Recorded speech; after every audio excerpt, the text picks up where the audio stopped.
ചപ്പാത്തിക്കും പൊറോട്ടയ്ക്കും fried റൈസിനും ഒക്കെ best സൈഡായിട്ട് serve ചെയ്യാൻ പറ്റാവുന്ന അടിപൊളി ടേസ്റ്റുള്ള ഒരു പൊട്ടറ്റോ ചില്ലിയുടെ റെസിപ്പി ആട്ടോ ഇന്നത്തേത്. ഒരുപാട് കഷ്ടപ്പാടൊന്നുമില്ലാതെ പെട്ടെന്ന് തന്നെ നമുക്ക് റെഡിയാക്കി എടുക്കാവുന്നതേ ഉള്ളൂ.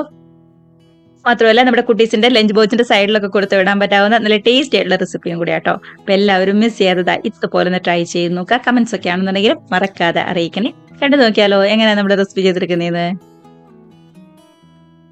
അതിനായിട്ട് മീഡിയം വലിപ്പത്തിലുള്ള ഒരു 4 ഉരുളക്കിഴങ്ങാട്ടോ എടുത്തിരിക്കുന്നത്. ഇനിയിപ്പോൾ ചെറിയ ഉരുളക്കിഴങ്ങൊക്കെ ആണെന്നുണ്ടെങ്കിൽ ഒരു 5-6 വരെയൊക്കെ എടുക്കാവുന്നതേ ഉള്ളൂ.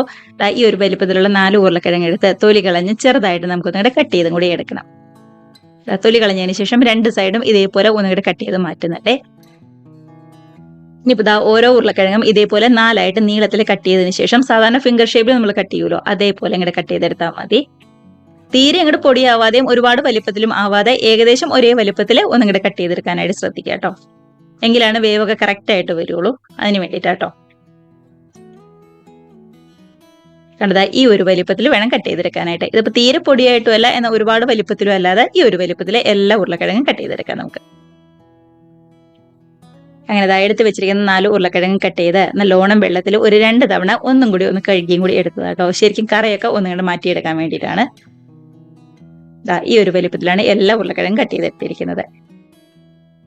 ഇനി ഉരുളക്കിഴങ്ങ് ഒന്ന് ഫ്രൈ ചെയ്തതിന് മുമ്പായിട്ട് ഒന്ന് വേവിച്ചെടുക്കണം. അതിന് വേണ്ടിയിട്ട് വെള്ളമൊക്കെ നന്നായിട്ട് ചൂടായിട്ട് വരുമ്പോൾ ആവശ്യത്തിന് ഉപ്പും കൂടി ചേർത്ത് കൊടുക്കാം.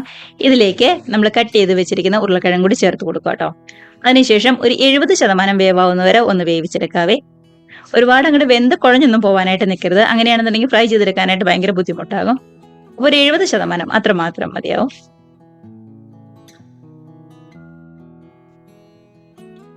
ഫുൾ ഫ്ലെയിമിൽ വെച്ച് ഒരു 4-5 മിനിറ്റ് നന്നായിട്ട് തിളച്ച് വന്നതിന് ശേഷം മീഡിയം ഫ്ലെയിമിലേക്ക് മാറ്റി കൊടുക്കാം കേട്ടോ. ഇതിപ്പോൾ ഒരു 3/4 ഭാഗം വേവായിട്ടുണ്ട്. ഒട്ടും തന്നെ കുഴഞ്ഞൊന്നും പോവാതെ നന്നായിട്ട് തന്നെ നമുക്ക് കിട്ടിയിട്ടുണ്ട്. ഈ സമയത്ത് കോരിയെടുത്ത് അത്യാവശ്യം വലിപ്പമുള്ള ഒരു പ്ലേറ്റിലേക്ക് മാറ്റി കൊടുക്കാം.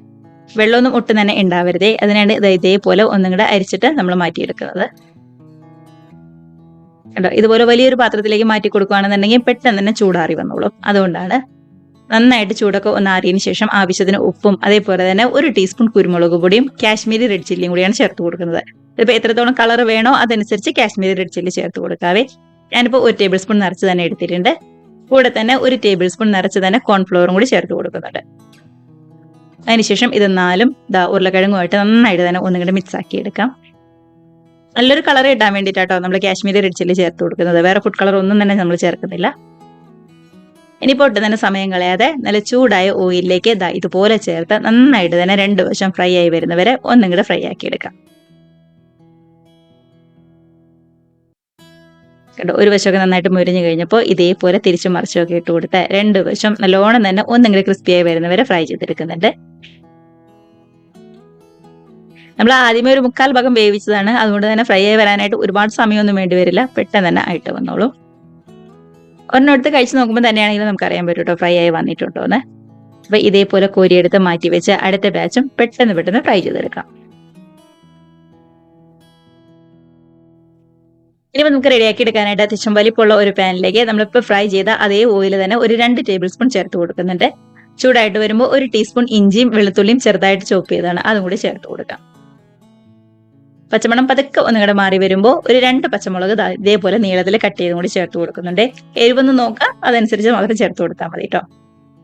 ഇനിയിപ്പോൾ നീളത്തിൽ കട്ട് ചെയ്ത ക്യാപ്സിക്കം അതേപോലെ തന്നെ ഒരു ചെറിയൊരു സവാളയും കൂടി ചേർത്ത് കൊടുക്കുന്നുണ്ട്. ക്യാപ്സിക്കം ഒരെണ്ണം മുഴുവൻ ഞാൻ എടുത്തിട്ടുണ്ട്. ഈ ഒരു വലിപ്പത്തിലാട്ടോ കട്ട് ചെയ്തത്. നന്നായിട്ട് തന്നെ ഒന്നും കൂടി ചൂട് കയറി വരുമ്പോൾ ഇതിലേക്ക് സോസുകളൊക്കെ ചേർത്ത് കൊടുക്കാം. 1 ടേബിൾ സ്പൂൺ ടൊമാറ്റോ സോസും ചില്ലി സോസും അതേപോലെ തന്നെ സോയാ സോസും കൂടി എടുത്തിട്ടുണ്ട്. കൂടെ തന്നെ സ്പ്രിംഗ് ഓണിയനൊക്കെ കയ്യിലുണ്ടെന്നുണ്ടെങ്കിൽ ഈ സമയം ചേർത്ത് കൊടുക്കാം കേട്ടോ. അത് നല്ലൊരു ടേസ്റ്റ് തന്നെയാണ്. ഇതിലേക്ക് ടൊമാറ്റോ സോസും ചില്ലി സോസും 1 ടേബിൾ സ്പൂണും സോയാ സോസ് 1 ടീസ്പൂണും കേട്ടോ നമ്മൾ ചേർത്ത് കൊടുത്തത്. കണ്ടോ നല്ലോണം തന്നെ ഒന്നും കൂടി ചൂടായി വന്നിട്ടുണ്ട്.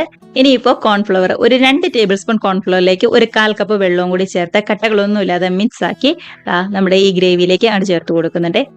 ഇങ്ങനെ കോൺഫ്ലവർ ചേർത്ത് കൊടുക്കുമ്പോൾ നല്ലോണം കട്ടിയായിട്ടിരിക്കും നമ്മുടെ ഈ പൊട്ടറ്റോ ചില്ലി. അതിന് വേണ്ടിയിട്ടാണ്. അപ്പൊ ഗ്രേവി കുറച്ചും കൂടി വേണമെന്നുണ്ടെങ്കിൽ കുറച്ചും കൂടി വെള്ളം ചേർത്ത് കൊടുക്കാം. നല്ലോണം ഡ്രൈ ആയിട്ടാണ് ഇരിക്കണമെങ്കിൽ ഇത്രയും വെള്ളം തന്നെ ചേർത്ത് കൊടുത്ത് ശരിക്കും ഒന്നും കൂടെ വറ്റിച്ചെടുത്താൽ മാത്രം മതി.